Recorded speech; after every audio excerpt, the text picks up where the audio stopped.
तो यार स्वागत है सभी एनिमे लवर्स का। और इस वीडियो में हम लोग बात करने वाले हैं एनिमे में टॉप 10 बेस्ट राइवलरीज के बारे में। तो वीडियो में लास्ट तक बने रहना और अपनी फेवरेट राइवलरी कमेंट्स में जरूर बताना।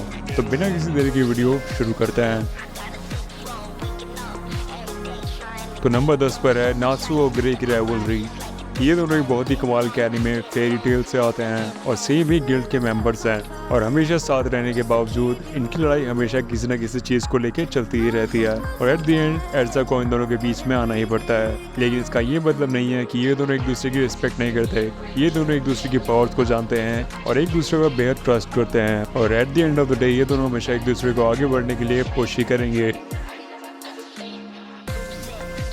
नंबर 9 पर है इनुयाशा और सेशोमारू। हालांकि ये दोनों भाई हैं, लेकिन इन दोनों की राइवलरी हमेशा से चलती हुई आई है और उसका मेन रीज़न है उनके फादर की स्वॉर्ड टेसाइगा, जो इनुयाशा ने इनहेरिट किया है, लेकिन फिर भी सेशोमारू उसके लिए लड़ता रहता है। इन दोनों की ब्रदरली राइवलरी ने हम सभी फैंस को एज पर रखा है। सेशोमारू ने हमेशा इनुयाशा को खुद से इन्फीरियर समझा है और इन दोनों की बैटल्स बहुत बार डेथ के बहुत पास गई हैं, लेकिन इन दोनों की कैरेक्टर डेवलपमेंट्स ने इस राइवलरी को हमेशा टॉप नॉच बनाए रखा है।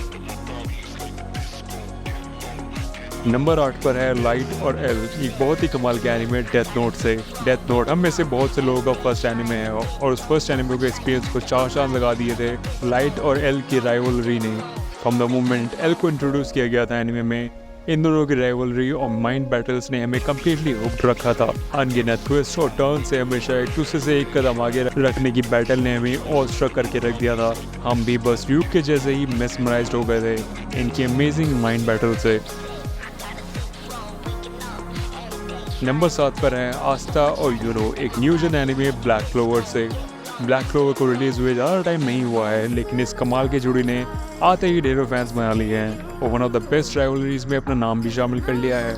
आस्था और यूनो एक ही ऑर्फनेज में पले बड़े हैं और दोनों का एक ही सपना है विज़र्ड किंग बनने का। और विज़र्ड किंग बनने की रेस में आस्था और यूनो के बीच एक कमाल की राइवलरी रही है। ये दोनों एक दूसरे को आगे बढ़ने के लिए मोटिवेट करते हैं, क्योंकि इन दोनों में से कोई भी ये सहन नहीं कर सकता कि उसका राइवल उससे आगे निकल जाए।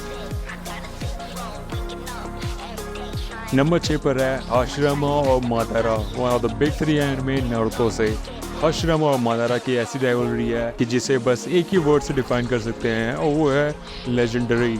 इन दोनों की बैटल्स हमेशा एपिक रही हैं और दोनों ने हार मानने से मना किया है और इनकी बैटल स्पेक्टेटर्स ऐसे देखते हैं जैसे कि द गॉड्स की बैटल। कम्प्लीटली ऑ स्ट्रक हर नारुतो फैन को ऐसा लगता है कि अगर हाशिरामा और मादारा का क्लैंस के बीच में इतनी लड़ाइयाँ नहीं हुई होती तो ये दोनों एक लेजेंडरी डुओ होते और किसी की हिम्मत नहीं होती इनके सामने आंख उठा सके।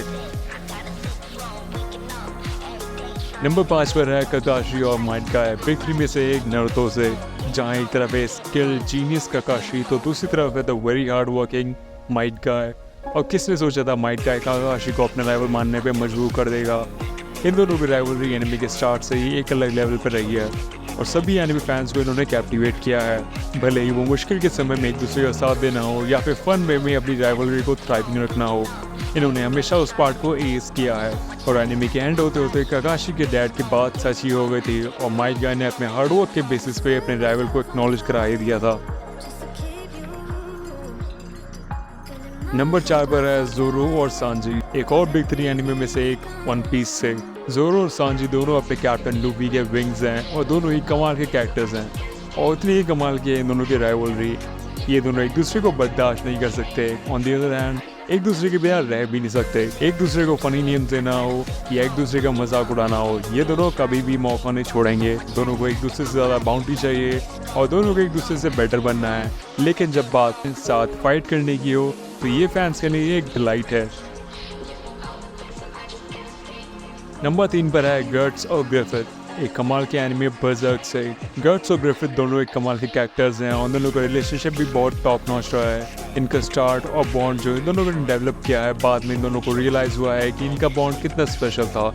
या तो इन दोनों की केयर हो या एक दूसरे के लिए हेट्रेड, दोनों एक्सट्रीम थी और ये चीज़ इन दोनों की राइवलरी को एक गोटेड राइवलरी बनाती है, क्योंकि इन दोनों के बीच में जो ट्विस्ट आया था वो किसी ने भी एक्सपेक्ट नहीं किया था, ना कैरेक्टर्स ने और ना हम ऑडियंस ने, और इस ट्विस्ट ने सब कुछ चेंज कर दिया था।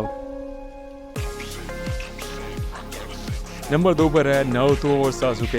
ये दो कैरेक्टर्स ऐसे हैं जो राइवलरी को एक नई ऊंचाइयों पे ले गए थे। इवन दो दोनों के कैरेक्टर्स में ज़मीन आसमान का अंतर है और दोनों एक दूसरे से कम्प्लीटली ऑपोजिट हैं, लेकिन इन दोनों को बॉन्ड इनकी राइवलरी को गोटेड बनाता है। सासुके ने पावर के लालच में विलेज छोड़ दिया था और उसे वापस लाने के लिए नारुतो किस हद तक गया है, वो चीज़ इन दोनों के बॉन्ड को बखूबी दर्शाता है। इन दोनों ने हमेशा फाइट्स के थ्रू ही एक दूसरे के दिल की बातों को जाना है। इनके टाइटल्स भी इनके रिलेशन को बहुत अच्छे से बताते हैं, होकागे और शैडो होकागे। और नंबर 1 पर है गोकू और वेजिटा। एक एपिक एनिमे ड्रैगन बॉल से। इवन दो स्टार्टिंग में वेजिटा एक एंटैगनिस्ट था, लेकिन जैसे जैसे स्टोरी प्रोग्रेस हुई है गोकू और वेजिटा इंसेपरेबल हो गए हैं और एक दूसरे की मोटिवेशन बन गए हैं और हर चैलेंज को पास करने में दोनों एक दूसरे को पुश करते हैं। गोकू और वेजिटा दोनों एक दूसरे के ऊपर अपनी लाइफ जितना ट्रस्ट करते हैं और यहाँ तक कि वेजिटा द साइयन प्रिंस अपने प्राइड और अपनी रिस्पेक्ट अगर किसी के हाथों में दे सकता है पूरे यूनिवर्स में, तो वो एक ही बीइंग है और वो है गोकू, या फिर जैसे वेजिटा कहता है काकारोट। तो यार इस वीडियो के लिए इतना ही। इनमें से अपनी फेवरेट राइवलरी कमेंट्स में ज़रूर बताना। और अगर तुम्हें ऐसी एनिमे वीडियोस पसंद है तो एनिमैडी अपने एनिमेशन पाई को सब्सक्राइब किए बिना कहीं मत जाना। मैं तुमसे मिलता हूँ एक नई वीडियो में, तब तक के लिए पीस।